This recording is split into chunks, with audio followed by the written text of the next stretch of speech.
Olá, família! Graça e paz, graça e paz, graça eterna, abençoados. Como estão vocês? Eu espero que vocês estejam reinando em vida e em perfeita paz, mediante a graça de Deus. Eu quero deixar uma pequena reflexão para os irmãos, que nós venhamos crescer mais um pouco no entendimento do Pai neste dia, tá bom? Obrigado aí já aos irmãos que estão entrando, deixando aí seu comentário. Obrigado aos irmãos aí, deixando aí o like e compartilhando dessa mensagem. Deixando aí o like e compartilhando dessa mensagem. Vamos lá. A salvação dos gentios. Esse é o assunto. Vamos lá. A salvação dos gentios. Esse é o assunto que eu quero tratar aqui nesse vídeo. A salvação dos gentios. Quando nós falamos de salvação, naturalmente nós fomos instruídos na religião que aqui se aplica a questão da salvação para a eternidade. Mas não é verdade. Quando a Bíblia fala de salvação, dependendo do contexto, você vai ver diversos sentidos dessa salvação. Então você vai ver salvação de livramento, um socorro de Deus, salvação do povo judeu, do ministério de condenação e morte mosaico. Você vai ver a salvação da ignorância, eles foram arrancados da ignorância, do império das trevas, transportado para a luz. Então tem todo um contexto, todo um entendimento. O problema é que nos ensinaram que todo contexto falando de salvação se aplica à questão da eternidade, né? E aí a gente vivia aí buscando essa pseudo-salvação, e quando achávamos que estávamos salvos, ainda tínhamos o risco de perder novamente. Então era aquela briga, aquela luta constante para alcançar esta salvação e depois lutar para manter essa salvação, manter-se salvo. Então é lamentável a gente ver esse entendimento na vida dos nossos irmãos, onde eles acham que Deus iria atribuir a vida eterna, Deus iria condicionar a vida eterna, a salvação eterna, à capacidade humana. Se Deus atribuísse, condicionasse a salvação eterna à capacidade do homem de mantê-la, ou manter-se salvo, ninguém, absolutamente ninguém seria salvo.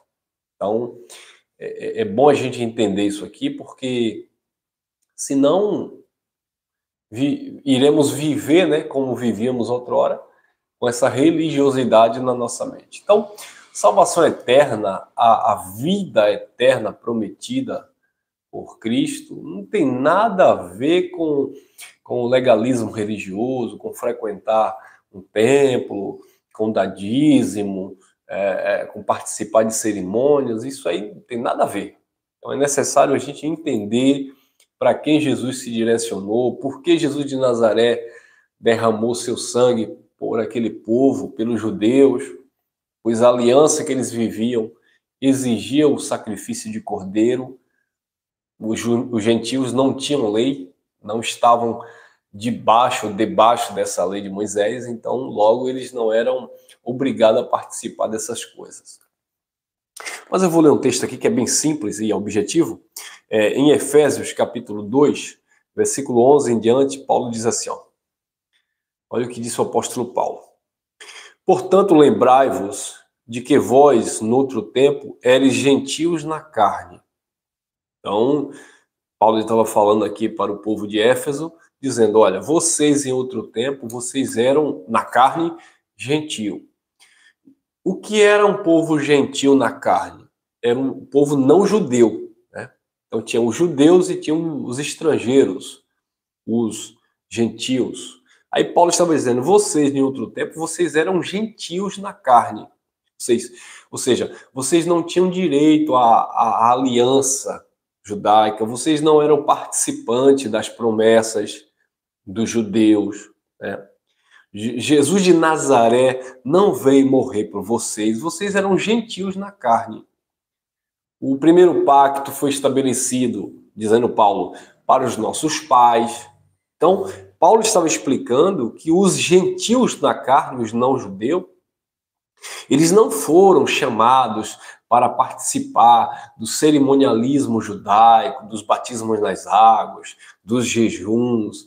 Eles não foram chamados para participar da guarda do sétimo dia. Eles não foram chamados para adorar a Deus lá em Jerusalém, no templo. Eles não foram chamados para buscar, sabe, a presença de Deus em horas específicas, marcadas como os judeus viviam. Nada disso. Eles eram gentios na carne. Eles não tinham nada a ver com aquela primeira aliança, com aquele primeiro pacto.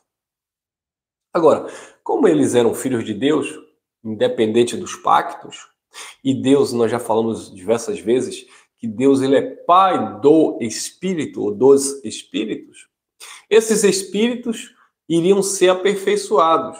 E para que esses Espíritos fossem aperfeiçoados, os não-judeus, os gentios, deveriam agora se ver agora participante da família de Deus. Vamos entender aqui de uma forma simples. Imagine que os judeus tinham em mente que a salvação era para eles, apenas para eles. Você lembra que quando Jesus manda Pedro pregar lá para Cornélio, que era um cidadão romano, em toda a sua casa, Pedro até que resiste, não, eu não vou colocar um animal imundo, eu não vou comer nada imundo, eu não como nada imundo. Aí Cristo diz, não façais imundo aquilo que eu purifiquei. E aquela visão ali, naturalmente, Cristo estava mostrando que os gentios, ou seja, os não-judeus, agora seriam aceitos mediante o feito de Cristo. Cristo executou uma redenção na vida dos judeus, Cristo pagou o preço pelos judeus, Cristo remiu os judeus, e agora Cristo estava aproximando aqueles que estavam longe. Cristo estava chamando agora para perto os gentios. Cristo agora estava estabelecendo uma só família, um só corpo, uma só fé, um só batismo, para que todos agora fossem participantes desta graça. Então, a graça de Deus, ela não apenas remiu os judeus dos seus pecados, ela não apenas perdoou os judeus da transgressão da lei, ela não apenas tirou, arrancou o pecado, o ministério de condenação e morte, mas também ela aproximou os gentios, ela trouxe para a família, ela unificou.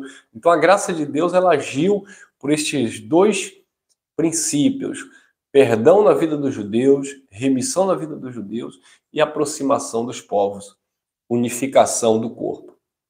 Então, abençoados, quando nós dizemos que Jesus de Nazaré não derramou sangue por você, por mim, por você, com isso nós não estamos invalidando a importância do sacrifício de Jesus.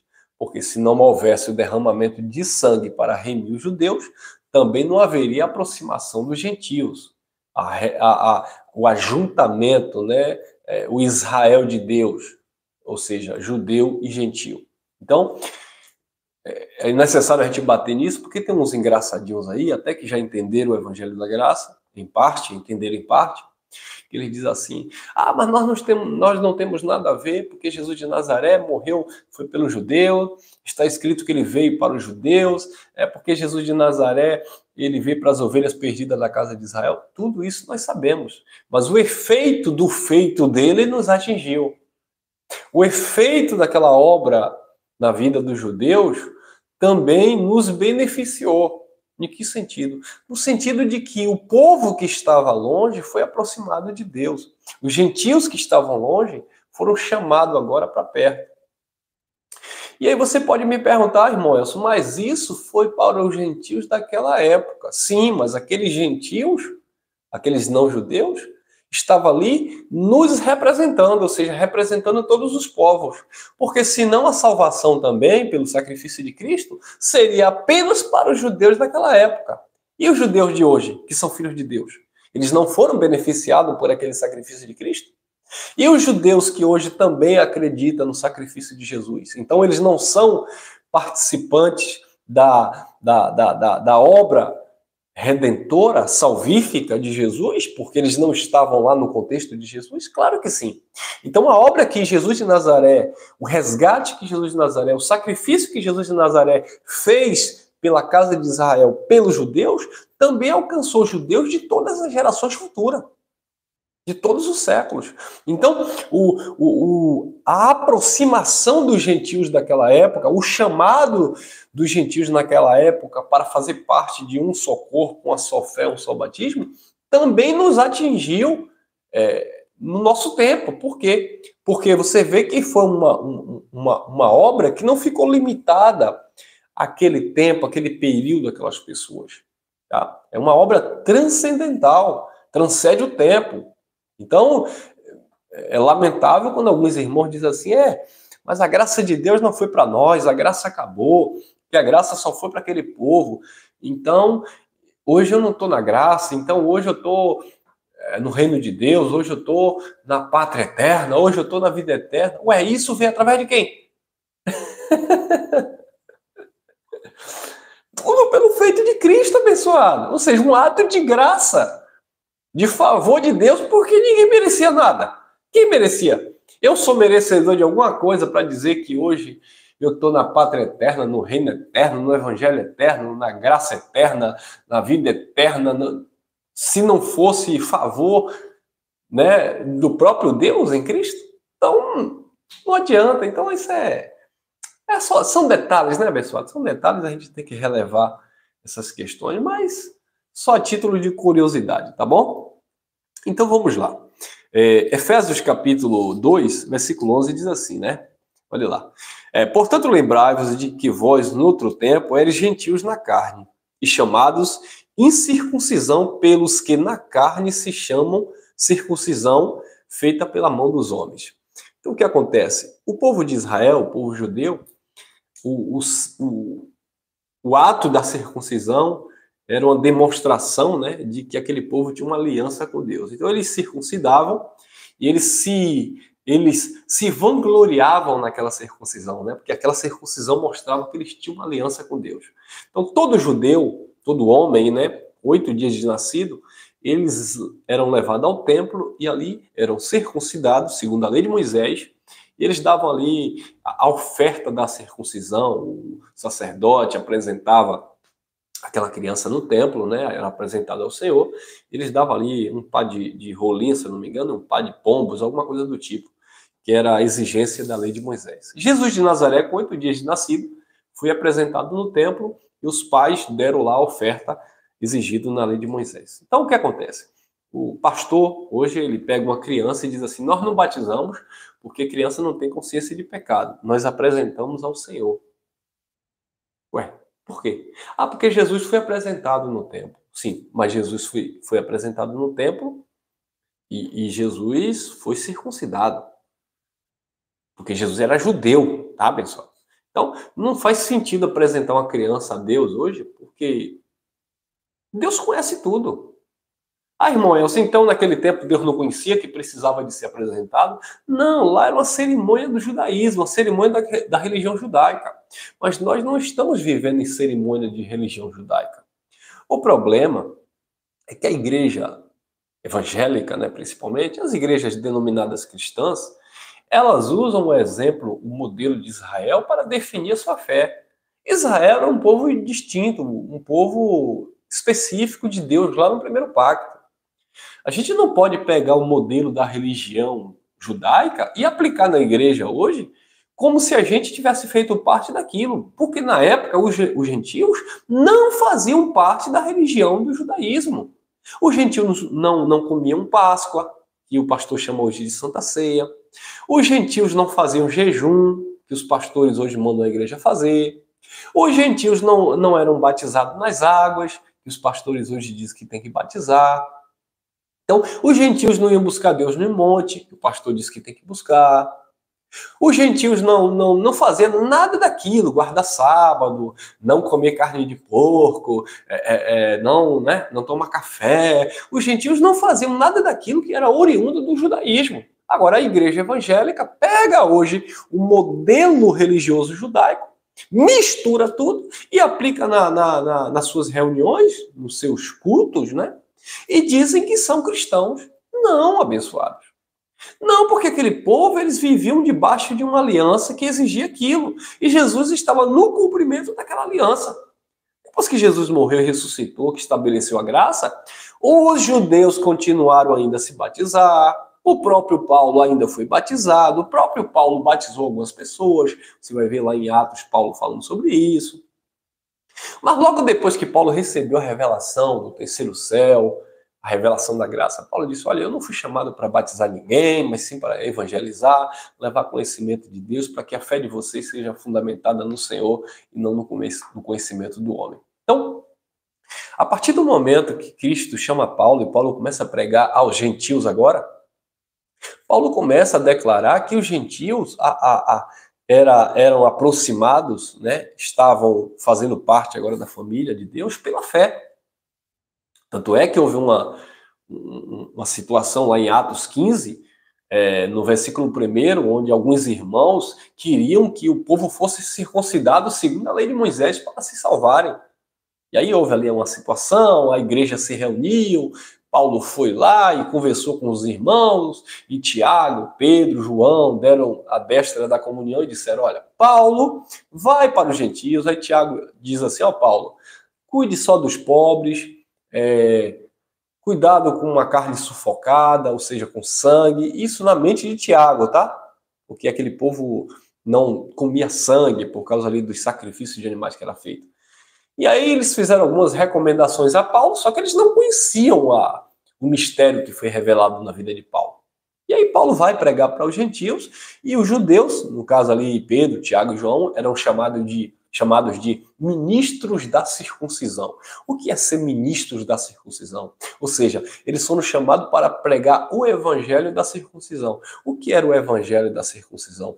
As boas novas, evangelho, boas novas, para os judeus. As boas novas do evangelho para os judeus era de uma forma que Pedro, Tiago e João entendiam. O evangelho da graça de Deus, da incircuncisão, que era para os gentios, que não circuncidavam, que eram incircuncisos na carne, o evangelho da graça de Deus era uma outra coisa esta que os apóstolos não entendiam.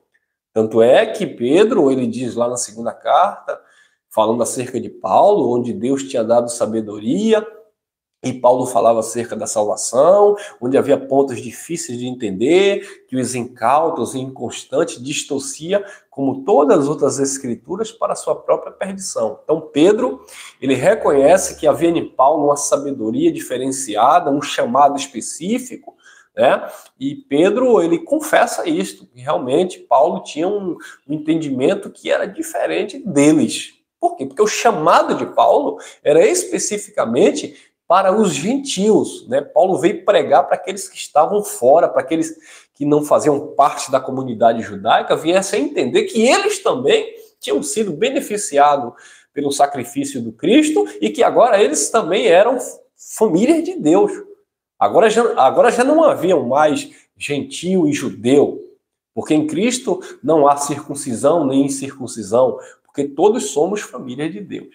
Amém, abençoados? Então, essa foi a salvação que chegou na mente dos gentios. Não uma salvação eterna, mas uma salvação no sentido de eles receberem essas boas novas, este evangelho, onde Paulo pregou e disse, olha, vocês pela fé, vocês também são filhos de Deus. Ah, Paulo, mas eu não sacrifiquei. Ah, Paulo, mas eu não guardei o sábado. O gentio poderia dizer, ah, Paulo, mas eu não fui circuncidado. Paulo disse, não importa, você crê no eterno, crê no Criador, você crê que você faz parte da família de Deus, que é o mesmo Espírito, que é o mesmo Deus. Aí o gentio, sim, pronto, vocês estão justificados pela fé. Ah, mas meus feitos na carne, mesmo eu não tendo lei, mas os meus feitos na carne condenavam a minha consciência. Porque não tendo lei, eles faziam aquilo que para eles era uma lei. Paulo disse, pronto, vocês estão justificados pela fé. Agora, mate aí o velho homem, venha despojar do velho homem, lança fora aí toda essa natureza humana, se revista do novo homem, de uma nova consciência em Cristo, sabe? Mate aí as paixões, as vontades carnais, porque são coisas indecentes, imorais, independente se vocês são judeu ou gentil, independente se vocês estão debaixo da lei ou debaixo da graça, são obras carnais que não glorificam o Pai. Controle essa carne velha aí que para nada presta, que não se converte, e viva agora com uma mentalidade nova, uma metanoia na sua vida, uma transformação na sua mente, agradando ao Pai em todas as coisas. E aí agora, pela fé, os gentios tinham sido, daquela época, justificados da sua má consciência. E o judeu, pelo sangue de Cristo derramado na cruz. Amém, abençoados? Então, o apóstolo Paulo, ele continua a falar, no versículo 11, né? Portanto, lembrai-vos de que outrora eres gentios na carne, chamados incircuncisão pelos que na carne se chamam circuncisão feita pela mão de homens. Versículo 12. Que naquele tempo estavam sem Cristo e separados da comunidade de Israel, tá vendo? Estavam sem Cristo e separados da comunidade de Israel, estranho às alianças da promessa e não tendo esperança e sem Deus no mundo. Olha aí, eles estavam sem Deus no mundo, no sentido de estarem distante no entendimento. Versículo 13. Mas agora em Cristo Jesus, vós que antes estavais longe, já pelo sangue de Cristo chegaste perto. Então, observe que o sangue de Cristo remiu os judeus, resgatou os judeus, mas esse mesmo sangue agora, o efeito desse sangue aproximou os gentios que estavam longe. E agora eles chegaram perto. Versículo 14. Porque ele é a nossa paz, o qual de ambos os povos, tanto judeu como gentio, pelo qual de ambos os povos fez o quê? Fez um. E derrubando a parede de separação que estava no meio. O que era a parede de separação? O versículo 15 explica. Na sua carne desfez a inimizade, isto é, a lei dos mandamentos que consistia em ordenanças para criar em si mesmo dos dois um novo homem fazendo a paz. Então, observe que as leis dos mandamentos, a lei dos mandamentos, as ordenanças, as indulgências, as exigências da lei separavam aquele povo. Porque o judeu dizia, tem que fazer isso, tem que sacrificar, tem que circuncidar, tem que pagar o preço, tem que subir no monte, tem que buscar Deus na hora nona no templo, tem que fazer isso. Os gentios eram inimigos do povo de Deus por causa disso. Mas com o sacrifício perfeito de Cristo, isso veio abaixo, isso acabou. Dos dois povos, ele criou um só povo fazendo a paz. Então hoje, não há essa distinção de povos. A não ser quando as pessoas não entendem, né? E o engraçado é que Cristo disse, né? Paulo disse que não há essa diferença entre povos, tanto judeu como gentio. E geralmente as instituições religiosas eles fazem diferença, distinção dentro da própria religiosidade, né? A igreja X diz que é a de Deus, a igreja Y diz que é ela, e a daqui diz que a de lá é errada, e a de lá diz que a de lá não salva, e o batismo dali não presta, tem que ser batizado daquela forma. A forma que aquele pastor prega não é de Deus, a forma que aquele outro prega é de Deus. E eles condicionam a salvação a essas doutrinas. E não tem nada a ver uma coisa com a outra. Então é como se nós pregássemos o Evangelho da Graça e disséssemos assim, olha, salvação eterna é só quem está andando, caminhando em graça. Não faz sentido. Aqui nós caminhamos no entendimento, na paz de Cristo, descansamos na obra feita por Cristo, estamos em paz com Deus. Mas a gente não sai dizendo que o de lá é perdido, que o de lá não é de Deus. Não, nada disso. A questão é a doutrina, o ensinamento. Mas a vida que pertence a Deus, o Filho de Deus, ele é independentemente da doutrina que ele segue. Então, a gente vê aí muita briga, muita confusão no meio da religião, muita discórdia. Você vê aí nas instituições religiosas, na mídia, sabe? As pessoas ofendendo a outra porque não vivem na mesma fé, aí critica no sentido pessoal. Não, abençoado. Fala da doutrina. O que a Bíblia diz? O que a palavra de Deus diz? Pronto. Ah, mas você está falando que aquela doutrina lá está errada. Sim, eu estou falando da doutrina. Não estou falando em questão de salvação, se ele é, se ele não é filho de Deus. Isso não tem nada a ver, tá bom? Então, a salvação na vida dos gentios chegou por este conhecimento. Assim como chegou na nossa vida. Porque outrora nós estávamos no sistema religioso, acreditando que a nossa salvação dependia daqueles atos religiosos. E hoje a gente descansa no Pai, e esta fé, a fé nesta palavra, nos fez entender o nosso posicionamento no Senhor. Olhe lá também, cadê tua onde, meu Deus? Deixa eu ver aqui. Sim. Versículo 16, diz assim: e pela cruz reconciliar ambos com Deus em um corpo, matando com ela as inimizades. 17. E vindo ele, evangelizou a paz aos que estavam longe e aos que estavam perto. Porque por Cristo, ambos temos acesso ao Pai pelo mesmo Espírito. Então, o acesso ao Pai é pelo mesmo Espírito. É pelo mesmo entendimento que nós temos acesso ao Pai. É pela palavra da fé que nós temos acesso ao Pai. O acesso ao Pai não é por uma instituição religiosa ou por uma doutrina específica. É pelo mesmo Espírito, é pela mesma obra que Cristo realizou, nós temos acesso ao Pai. 19. Assim que já não sois estrangeiros ou gentios, forasteiros, mas concidadãos dos santos e da família de Deus. Somos da família de Deus. Versículo 20. Edificados sobre o fundamento dos apóstolos e dos profetas, que Jesus Cristo é a principal pedra de esquina. Então, uma observação aqui. Edificados sobre o fundamento dos apóstolos e dos profetas. Por que edificados sobre o fundamento dos apóstolos e dos profetas? Porque foram os profetas, e os apóstolos enviados de Deus que continuaram levando essa palavra adiante. Então, se a gente foge desse fundamento que é Cristo, onde os apóstolos e os profetas estavam edificando, a gente cria aqui um outro fundamento. E Paulo disse que não pode colocar outro fundamento. O fundamento é Cristo, e os apóstolos e os profetas falavam acerca daquele fundamento.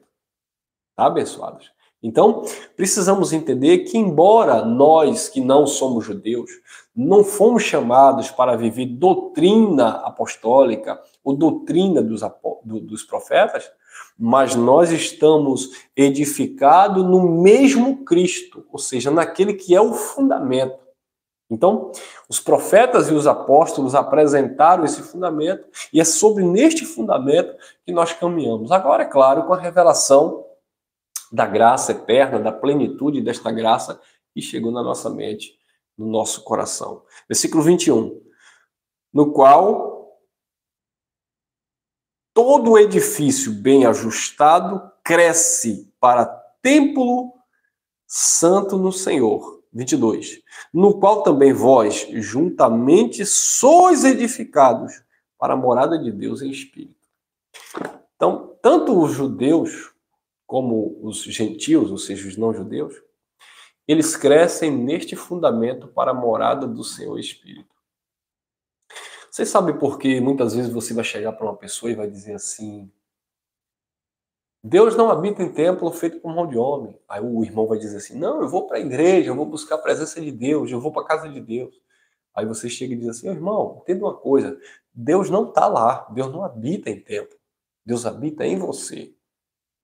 E aí ele não vai acreditar. Não, que é isso? Você está falando, isso é o diabo tentando roubar minha bênção, é porque eu vou para a casa de papai buscar a presença de papai, e você está aí dizendo que Deus habita em mim. Eu que não vá na casa de papai buscar, não.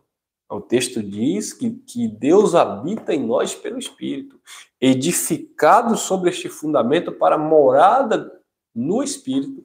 Ou seja, Deus se manifesta no nosso entendimento, no nosso espírito. Aquele que se uniu ao Senhor se tornou só espírito com Ele. Paulo diz que nós somos templo e morada desse espírito. E Paulo diz que esse templo precisa estar cheio. Por isso que o apóstolo Paulo diz que a graça de Deus, a palavra do Senhor, habite em vós abundantemente. Sabe? Que vocês estejam aí cheios de gratidão, cânticos espirituais, salmodiando ao Senhor, com alegria nos vossos corações. Por quê? Porque vocês são templos e morada do Espírito. Paulo disse como edifícios, como pedras vivas desse edifício, como casas espirituais, que vocês iam fazer sacrifícios espirituais ao Senhor, e Paulo chama sacrifícios espirituais de louvor, fruto dos lábios que confessam o seu nome. Paulo chama sacrifícios espirituais de compadecimento pelo próximo, né, de amor ao próximo. Paulo chama de sacrifícios espirituais atitudes de uma vida transformada, sabe, de uma mente renovada, apresentar os seus corpos como sacrifício vivo, santo e agradável ao Senhor. Então, observe que todo esse contexto da graça mostra que Deus habita em você, que nós somos morada desse Espírito, que Ele edifica, Ele ministra em nós. Mas você fala para o religioso, ele não entende. E por que ele não entende? Porque ele se vê lá no passado com a mentalidade dos judeus que viviam na antiga dispensação, de que Deus era só para ele, que Deus só estava ali, que a salvação tinha que ser por meio dos critérios religiosos, pelo pagar preço. Lembra lá de Atos 15? Tinha que circuncidar para alcançar a salvação. Aí o religioso fica hoje, tem que guardar o sábado, tem que dar dízimo para ser salvo, tem que comer a chamada ceia, que não tem nada a ver de Santa Ceia, tem que, sabe, colocar a cabeça para o pastor abençoar. Quer dizer, tudo critério da religião. Eles desprezam os feitos de Cristo, eles abrem mão daquilo que Cristo realizou e eles abraçam agora a religiosidade e vivem aí nesse fanatismo. Então, abençoados, o erro não está nessas pessoas se reunirem, congregar. O erro não está nessas pessoas terem um líder, né, um pastor, um padre. Não. O erro não está nessas pessoas cantarem louvores, fazerem parte de uma comunidade, financiar aquela comunidade, patrocinar aquela comunidade, sustentar aquela comunidade. O erro não está nada disso, tá? O erro está em fazer tudo isso sem um entendimento claro. O erro está em fazer essas coisas achando que a pessoa é digna de salvação, digna de eternidade, porque faz essas coisas. Imagine que mediocridade. Imagine que o ser humano ele vai pensar que ele é digno de uma vida eterna porque ele faz parte de uma instituição religiosa, porque ele é membro de uma igreja, porque ele tem um pastor, porque ele foi batizado nas águas, porque ele é dizimista. Imagine. Então é lamentável as pessoas pensarem dessa forma. Mas graças a Deus nós estamos fora dessa casinha, né? Fora dessas quatro paredes de pensamentos arcaico de origem judaica, e estamos agora navegando no oceano do Espírito da graça de Deus. Tem uma palavra lá que Jesus disse para Nicodemos, está lá em João capítulo 3, versículo 8. Jesus diz assim: o vento sopra onde quer e ouve-se a sua voz. Ninguém sabe de onde vem, nem para onde vai. Assim são aqueles que nasceram do Espírito. Quem é carne, o entendimento é carnal, o entendimento é literal, o entendimento é cerimonial, o entendimento é natural, né? E o homem natural não compreende as coisas do Espírito, porque elas se discernem espiritualmente. Jesus disse: olha, a carne para nada presta, as palavras que eu vos digo são espírito e vida. E aí Jesus dizia: espírito e vida. Quem não comer da minha carne e não beber do meu sangue não tem vida comigo. E o entendimento carnal era dos judeus. Nós vamos comer a tua carne? Nós vamos beber do teu sangue? Como assim? O entendimento carnal era: Nicodemos, como eu sendo velho vou nascer de novo? Porventura voltarei para o ventre da minha mãe e voltarei a nascer? O entendimento carnal era a mulher samaritana: o poço é fundo, tu não tem vasilha para tirar. Como é que tu vai tirar? Tu é maior do que o nosso pai Jacó, que bebeu dessa água, deu aos seus filhos e ao seu gado.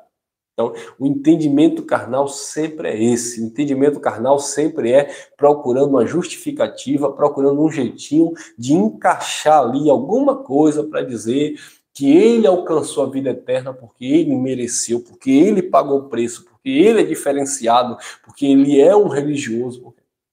O entendimento espiritual é fé. Fé. E a fé sem obra é morta.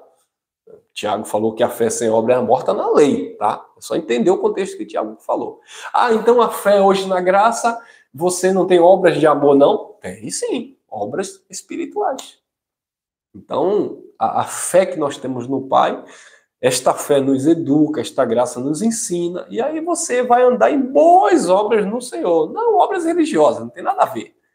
Andar em boas obras no Senhor, praticar boas obras no Senhor, não tem nada a ver com ir no templo, fazer jejum, dar dízimo, isso não tem nada a ver de obras no Senhor. Obras no Senhor é aquilo que o bom samaritano fez. Viu necessitado, cuidou, curou, hospedou. As boas obras no Senhor se teu inimigo tiver fome, dá de beber, se tiver sede, dá de comer. As boas obras no Senhor viu nu, vai lá e veste. Viu faminto, vai lá e alimenta. As boas obras no Senhor, viu alguém caído, dê a mão e levanta. É isso. As boas obras no Senhor, justiça, misericórdia quero e não sacrifício. As boas obras no Senhor são atitudes de uma mente que foi transformada. As boas obras no Senhor é que comais, que bebais, que faças qualquer coisa, fazer para a glória do Senhor. As boas obras do Senhor é não se gloriar na carne, mas se gloriar no Espírito. As boas obras no Senhor é viver com a tua consciência tranquila, tudo é puro para os puros. Todas as coisas são lícitas, nem tudo me convém, porque eu ando em boas obras que Papai do Céu preparou. Então, boas obras de fé no Senhor hoje não tem nada a ver com obras religiosas, mas sim com a vida transformada de alguém que conheceu o Evangelho e tem uma atitude totalmente diferenciada daquela velha criatura que andava segundo o seu próprio entendimento, segundo a tua própria paixão. Amém, meus irmãos? Obrigado a vocês nos comentários, graça e paz, graça eterna. À noite nós voltamos. Eu vou dar uma saída aqui, vou resolver umas questões. À noite eu tenho um trabalho aqui na academia. Então, se eu atrasar um pouquinho, mais às 7h10, 7h20 ou 19h10, 19h20, eu espero vocês aqui para a gente bater mais um papo, tá bom? Graça e paz, graça eterna e até logo mais, permitindo Papai do Céu, aquele que vive e reina para todo sempre.